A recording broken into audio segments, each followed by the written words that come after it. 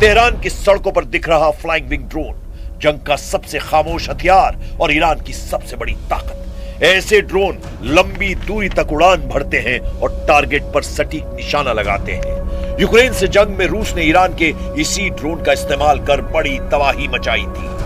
अब सवाल यह है कि ईरान ने ये ड्रोन सिर्फ ताकत दिखाने के लिए लगाए हैं या उसके मिलिट्री ऑपरेशन की तैयारी का हिस्सा हैं। ट्रक पर लगा ये कैनिस्टर बेस्ड लॉन्च सिस्टम तेज और अचानक तैनाती के लिए जाना जाता है। ऐसे सिस्टम दुश्मन को पहले से संकेत दिए बिना एक्टिव हो सकते हैं। जब हथियार खुले मंच पर इस अंदाज में दिखाए जाएं तो वो सिर्फ प्रदर्शन नहीं, ये इरादा और इशारा दोनों है कि हम जंग के लिए तैयार हैं। ईरान की लीडरशिप का लहजा भी कम सख्त नहीं।